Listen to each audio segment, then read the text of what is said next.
Futures and options on futures trading involve substantial risk and is not a suitable investment for all types of investors. Past results are not necessarily indicative of future results. When I use the word I in this video, it refers to what I teach in my charting course or what I author in my twice daily oral and written updates. Prices shown on charts and quote boards are in real time and take into account all known activity up to this point in time. And if you'd like to read more of this disclaimer, simply hit the pause key on your video player. Good day, all. Ira Epstein of Lynn & Associates with your financial market wrap-up for January 22nd, 2019. Just getting on to 3:30 p.m. Central Standard Time. We haven't reopened yet. We do that at 3:30. These will be the settlement prices in all the stock indices. And yes, we're off the lows, not dramatically, but off the lows.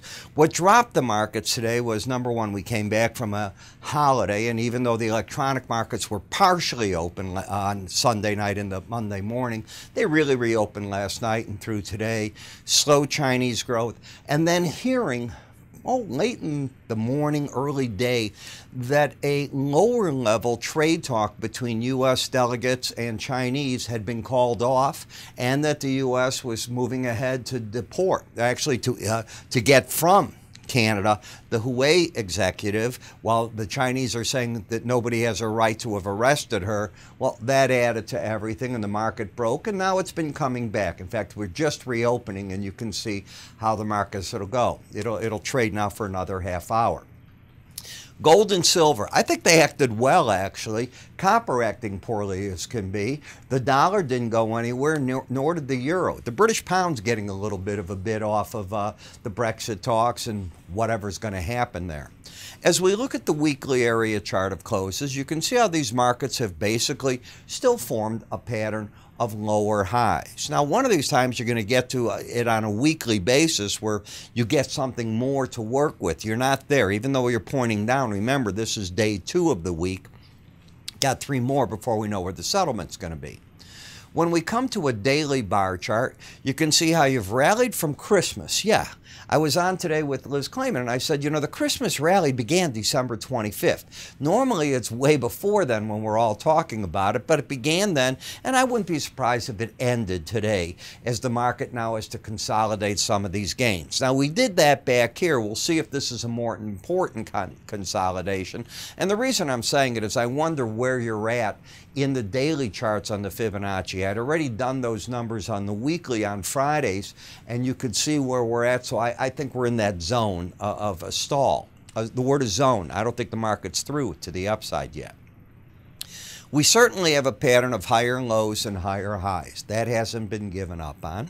The market is over the 18-day moving average of closes with resistance, one of the resistance points, coming in at 27.35, let's call it, the 100-day average of closes. But more important is the upper Bollinger Band here at 26.83. That is the near-term resistance in the market as I view it.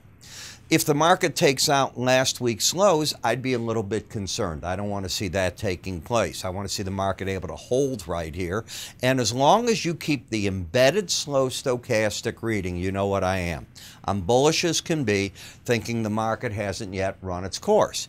Get the red line that close under 80, and I say price and the 18-day average will make a run at each other. They haven't lost this yet, so I'm not in that camp. In the NASDAQ, you haven't lost it here either. Now, tonight's going to be important. If you were to open sharply lower tonight, whenever you're arcing that much down, it's still an 84 reading, you could give up points. But you'd have to be under 80 and stay under there into the close tomorrow, have me thinking price and the 18-day average can come together. Could it all happen on the same day if it happened? You bet your bottom dollar it could. But I'm not predicting that just yet. We'll see where we're at. The Dow, you have the embedded reading, so I think the pros were buying today in all 3 of these stock indices, looking to see if they can get a pop overnight. The problem right here, if we take a look, the high was 24,702. 24,750 is the upper Bollinger Band. That's not close enough to say you were in the ballpark yet. So I still see more resistance, but I see a heck of a lot of resistance between the 100-day, the 200-day, and the upper Bollinger Band. So I am not jumping on the bull wagon that we're just going to run away. What would make me change my opinion? The announcement of a U.S.-Chinese trade deal. I think the day that that's announced, the market will take off and go 10% or more. But The word is but. We're not at that point. In the Russell, this market's got its embedded reading. It came down. It acted all day a little bit weaker than the other main indices. Don't know why, but that's what I was viewing on the internals. The market still has the pattern of higher lows, higher highs, still has the objective up at the upper Bollinger Band. And obviously, you don't want to get in any of these markets under the last swing line lows. That doesn't mean it'll happen or that it'll change the slow stochastic, but it'd be a big warning sign. Now, if you take a look at the VIX, something negative happening here.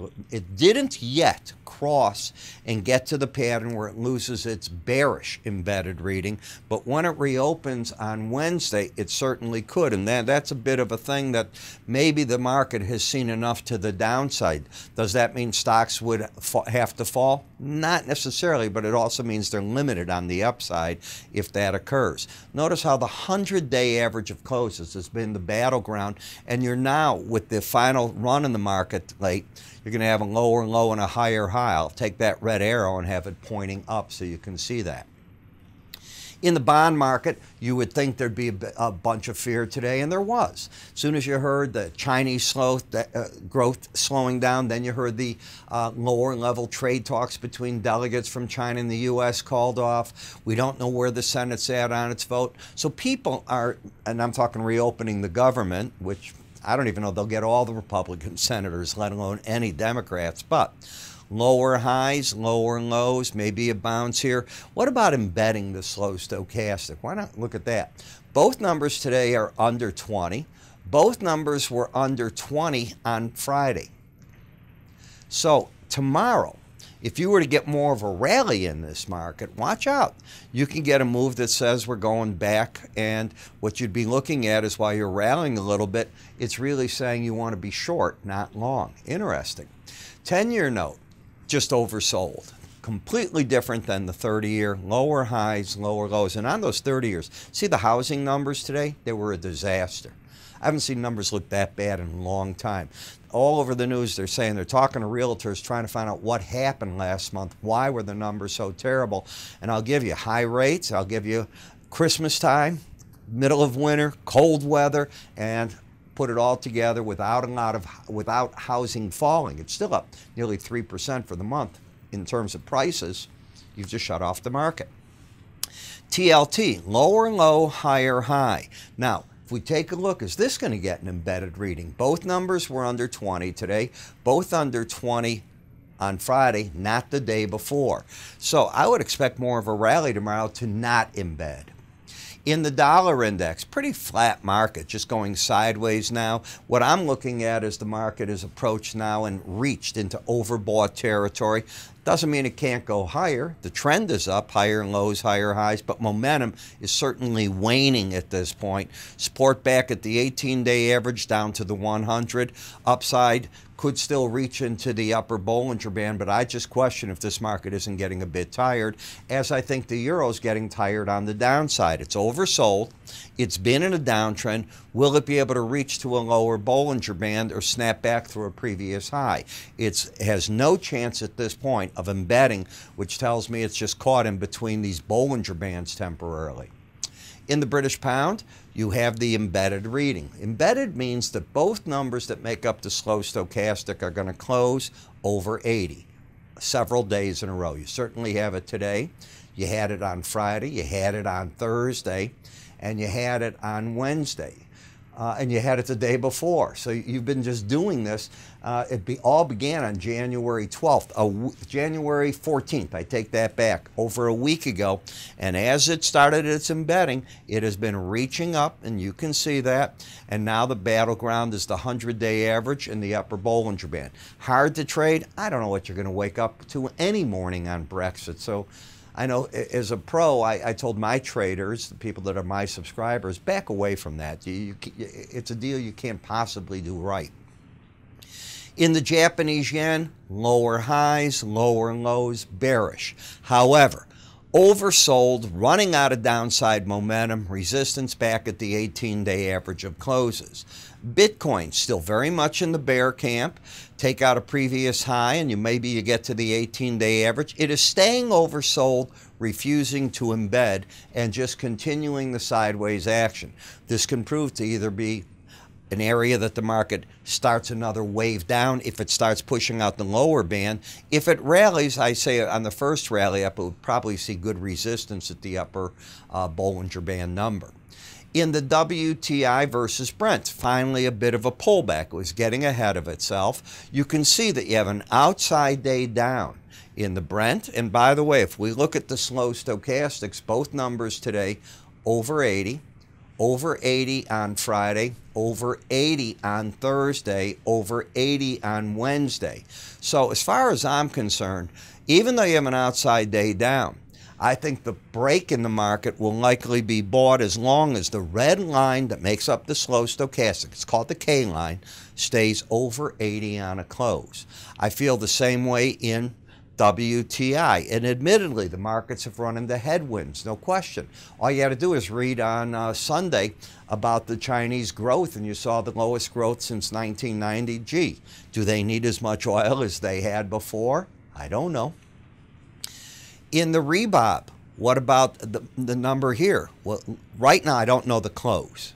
The settlement price will be in about 15 minutes, but if it's under 80, it's the first step of losing the embedded reading, which means pros are probably selling the market looking for the 18-day average to come together with that. In nat gas, would you think it's this cold outside? And it's all over the U.S. I mean, it's big time cold, and you're down in this. Trying to trade natural gas at this time of the year, a son of a gun. Let me tell you something that I think is important, probably the most important thing I've done in years. I've changed how you can view my morning subscriber video. In the past, I had subscriptions where you had to buy all my information in order to just see this. As you've heard me say, I think that the morning video is probably the most important thing I do. Because as a trader, what I learned over the years is, God, I can't tell you how many people I've subscribed to, how many things I read daily. It's unbelievable. But I'm looking to see, do they agree or disagree with my trade thoughts? Not that I want to follow them, but you're always looking to somebody agree or have an idea. I cover every day in this exact order 40 videos. With those videos, I am going to tell you exactly what I see at 8:30 in the morning. I'm not in the video. I record over it. I'm going to tell you what the chart action looks like. I'm going to tell you what I think the pros, the active boys, are doing. Technical and fundamental information, I'm going to throw it at you, and I promise you're going to get specific trade ideas, quite a few of them. I, of course, put out my written updates afterwards later in the day and add even more to that, because I only do this one once a day. I do the others twice. But as you put this all together, you get that each morning. I record at 8:30. It's typically out and posted by 9 o'clock. The ideal way is if you have our QT Market Center in your smartphone, because it'll have a push notification. We gave up on text. Now we put out the push notifications. It just comes up, says Ira's video's ready. You click it, away you go, you're watching it. That's if you have the QT mobile. If you don't, you can come to the website. You're still going to get a notification from me. It's going to come in as an email. It's going to say Ira's video is ready to watch. What about the price? Because I'm not cheap. Well, I think this is pretty inexpensive. $7.95. That's $7.95 for 30 days. That's my introductory price. After that, it's a whopping $15, and I'm thinking of lowering that price. I'll debate about it as I see how this first month of the subscriptions to it go. But I think at $15, it's a joke. It's not $1 a day, but I'm talking 50 cents a day, less than that on the introduction. How do you get it? Call my staff. They'll get you set up in 1 second. You can go to our website under the word research or education, morning subscriber video, click it on, away you go. I think you'll find it worth $7.95 for 30 days. I'm laughing. You have a good day. I'm Ira.